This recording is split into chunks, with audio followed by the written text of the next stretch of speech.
Good evening. Welcome to APTN National News. I'm Melissa Ridgen. The missing murdered Indigenous women and girls issue in Winnipeg is back in the spotlight after the bodies of two women were found just days apart in Manitoba's capital.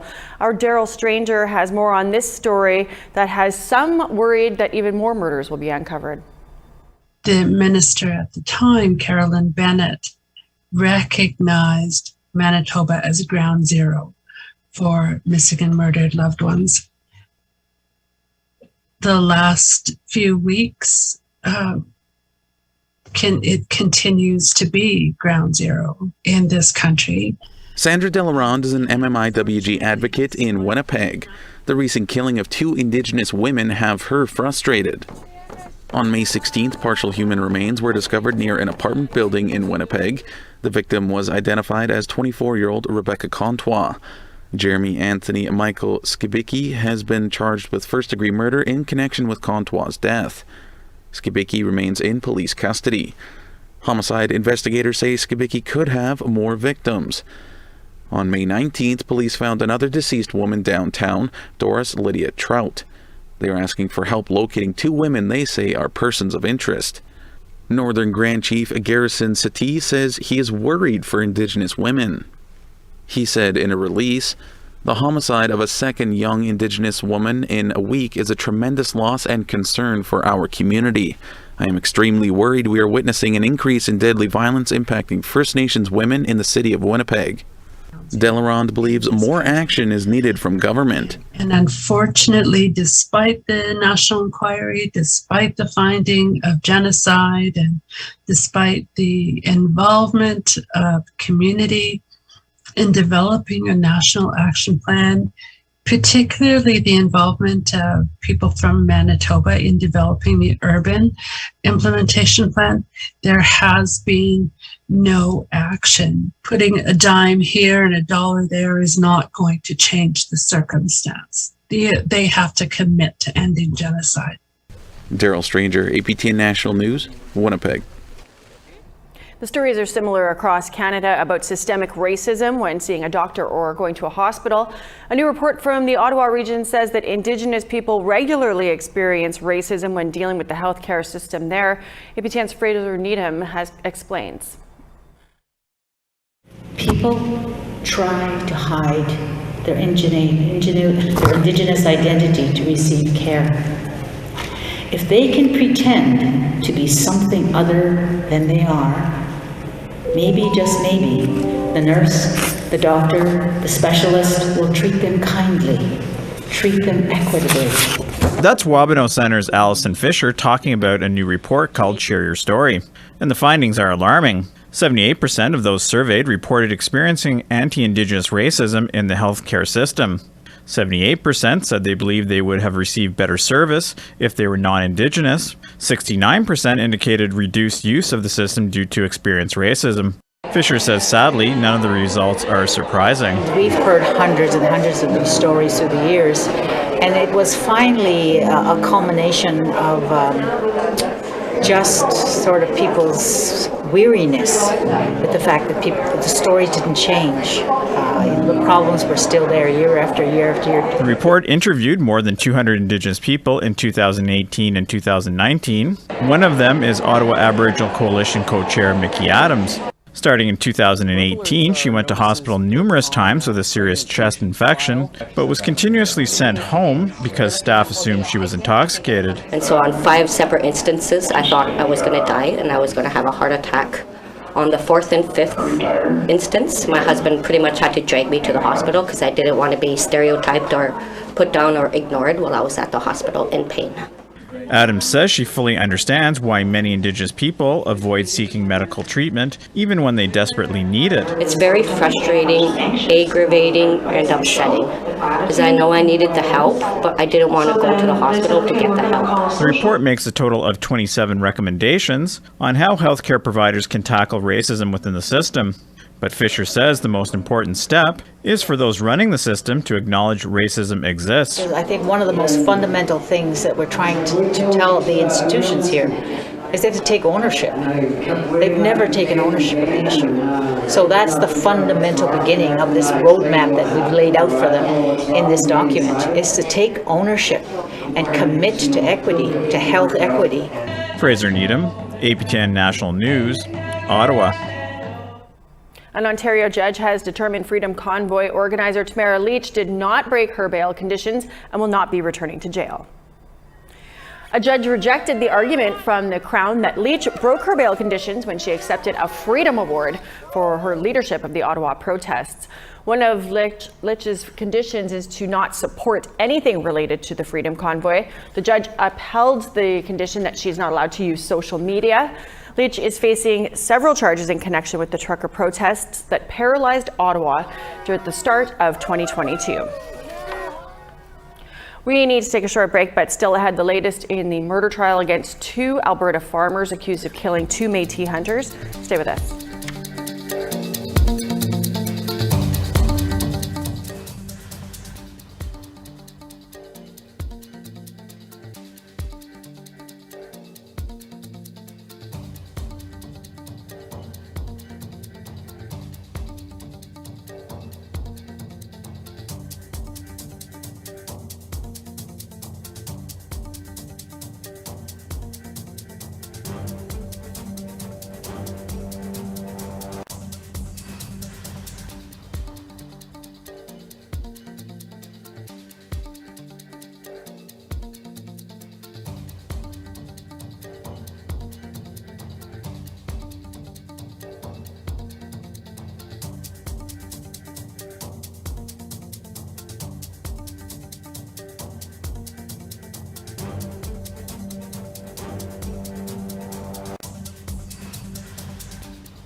It's been a year since the discovery of 215 suspected graves near a former Indian residential school in Kamloops, British Columbia.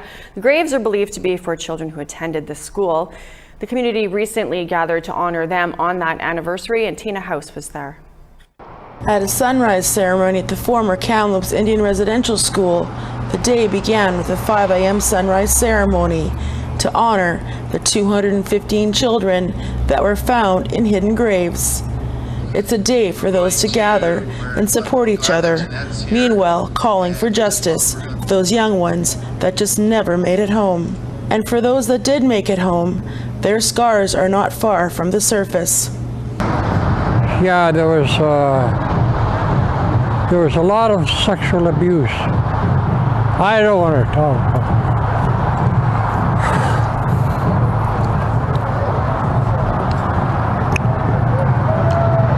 it. You know, it's a sad part of our life. And here inside the powwow arbor, drummers and singers honor the residential school survivors and community leaders who have dedicated so much in the past year to educating the world about what happened here and at other residential schools across Canada. Cook Bee Roseanne Casimir says there are important next steps that are underway. That includes collecting DNA from all the families so that they can compare that to the children found in the graves. It's their goal, she says, to reunite them with their loved ones.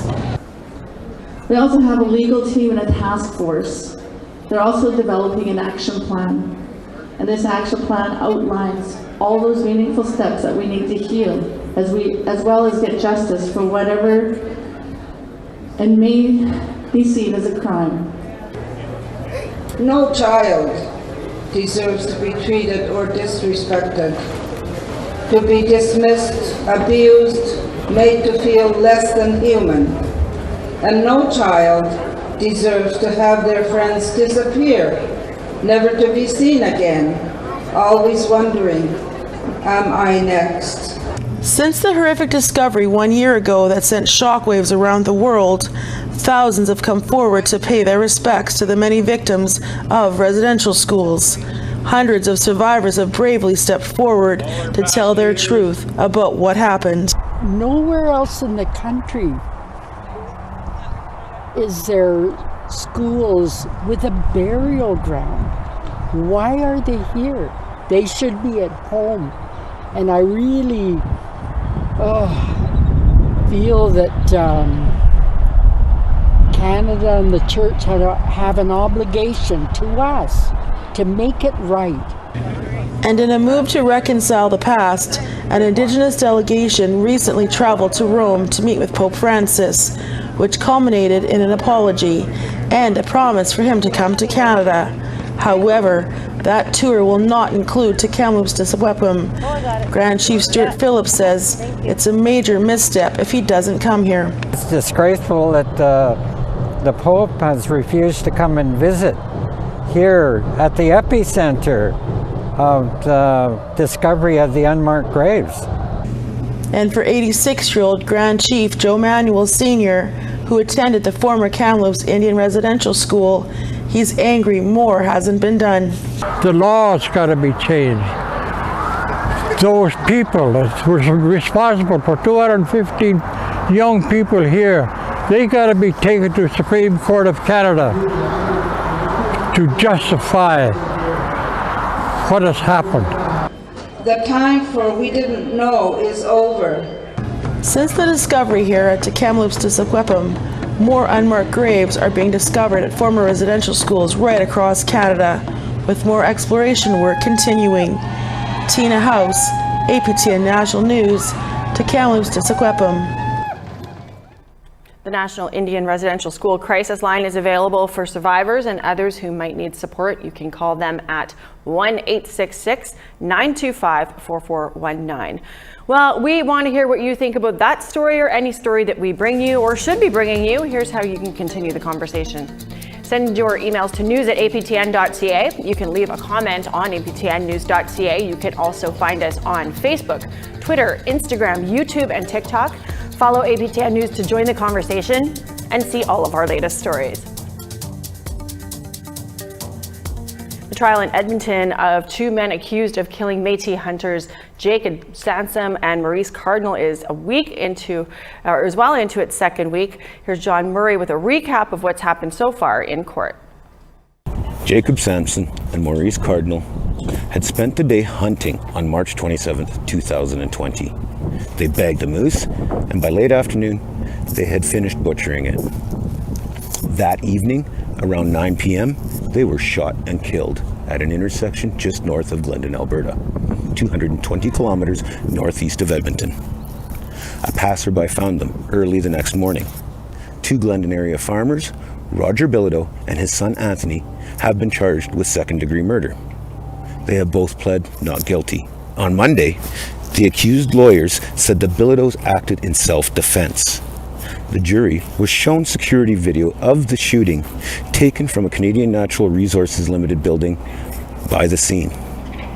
The video shows Sampson being shot 26 seconds after a third vehicle arrived. Moments later, Cardinal is shot 3 times.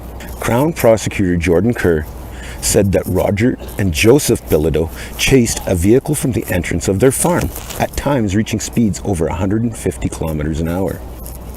Court was told that during the chase, the senior Bilodeau called his other son, Anthony, and told him to bring a gun.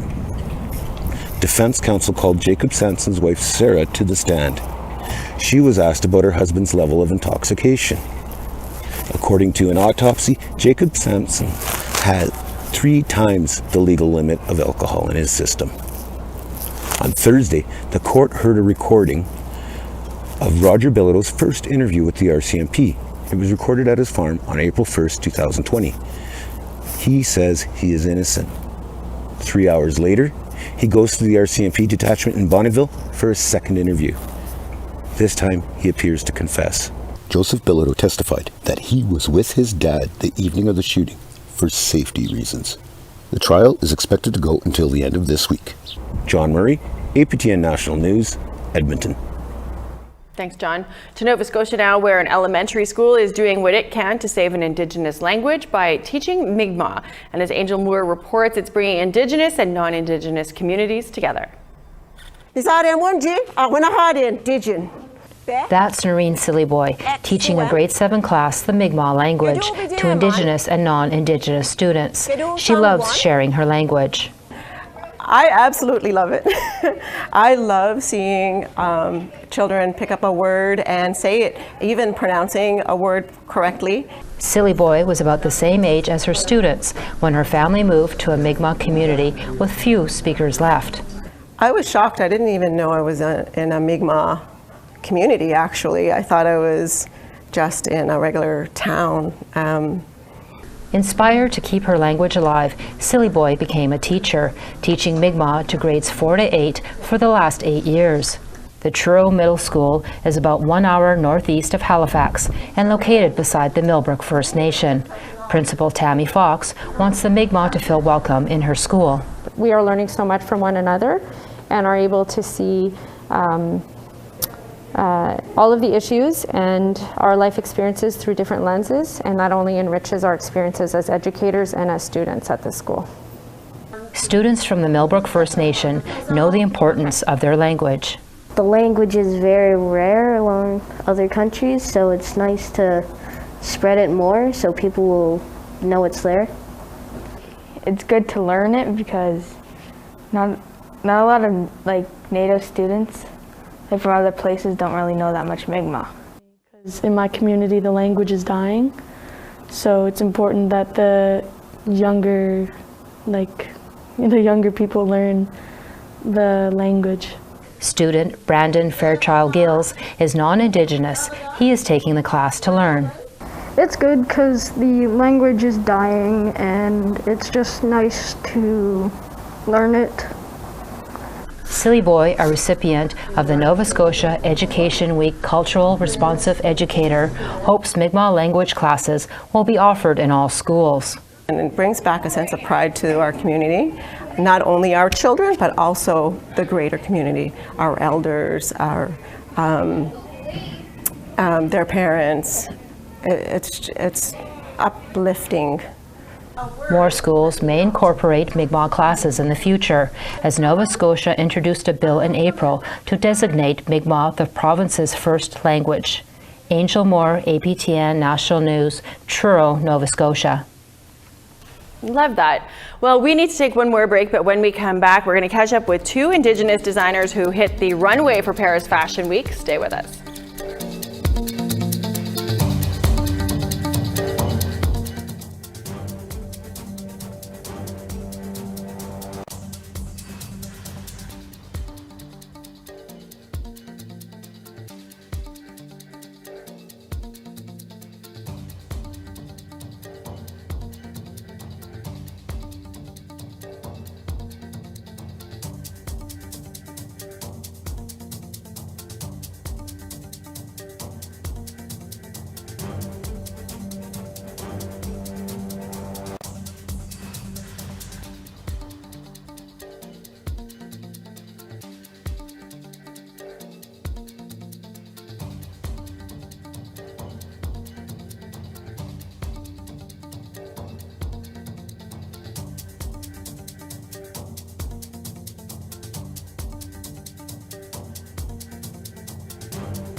Welcome back. It's time now for our photo of the day.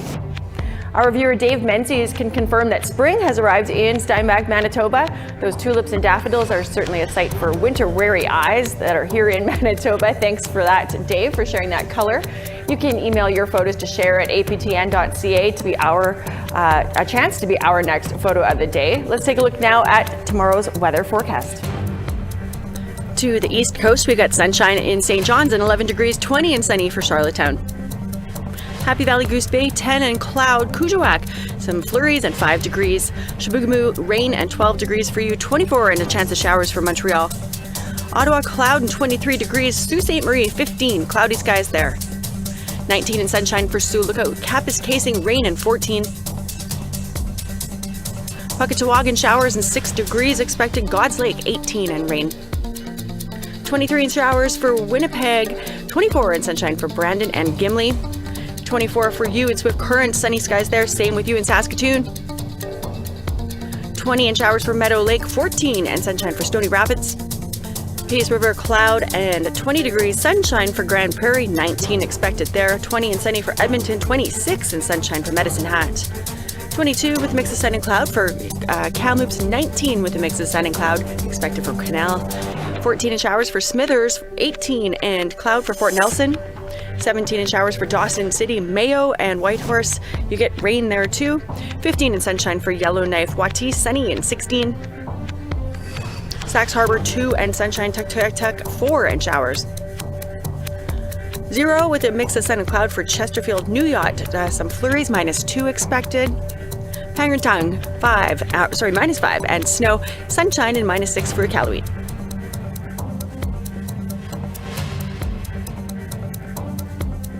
A young First Nations hockey player from the Yukon is celebrating a major accomplishment as the first overall pick for the Western Hockey League.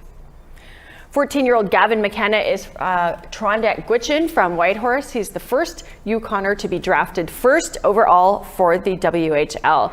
This past season, he scored 65 points in 35 games as a member of the Rink Hockey Academy in Kelowna for their under-18 team. McKenna was the top pick of the Medicine Hat Tigers. My family was obviously very proud of me, as well as my teammates and coaches. And yeah, pretty much everybody was just really proud of me, very excited for me. The May long weekend is a time where many in Nunavut hold fishing derbies, but there's still enough snow on the ground and to get around on snowmobiles, but it's warm enough for the whole family to actually enjoy it. Rankin Inlet held a lake trout derby over the weekend, and the big fish brought out the big prizes. Paul Pissack netted $8,000 for this third place trout, which is 114 centimeters long.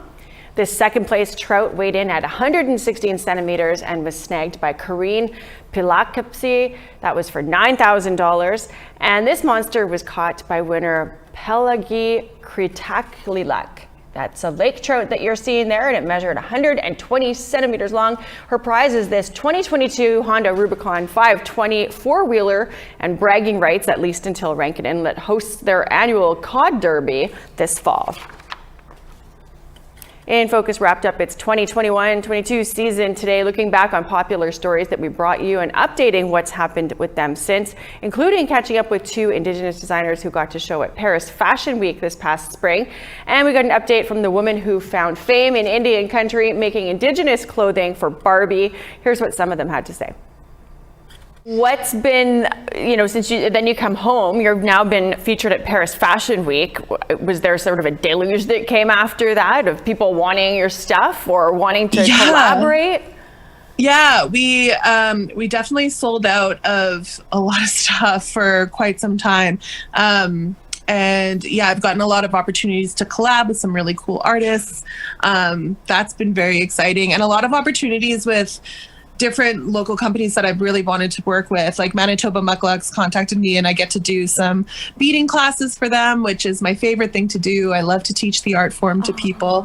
Just stuff like that. Like, it's just been really cool to see the fun opportunities that came afterwards. What about for you, Sheila? What happened kind of in the post-Paris Fashion Week wake for you? It's been insane. I mean, I actually just finished a photo shoot for a billboard at New York Times Square that I was offered. And then I also am invited to Torino, Italy. So that's a huge endeavor that I'm looking forward to. And of course, you know, New York Fashion Week, London Fashion Week. So it's just kind of like exciting. You've already done New York and London, or those are on the horizon? Those are on the rise yet. Like this will be a first for each one, and I'm really excited. It's taken off. It's very well. It's very steady, the dolls I've been selling. It's quite interesting how the demographic has changed a bit. I sell a lot of the dolls now to support groups, to Catholic social services, to sexual assault centers, to counselors that do any kind of play therapy, anything or anywhere that these young Indigenous children are going. When they arrive, the counselors like to give them a toy, something that they can grab onto and feel safe with this toy. So that part of it is really amazing to me. It just makes me so happy. Well, that is a wrap on your national news for tonight. I'm Melissa Ridgen. We're glad that you could be here. Have a great night.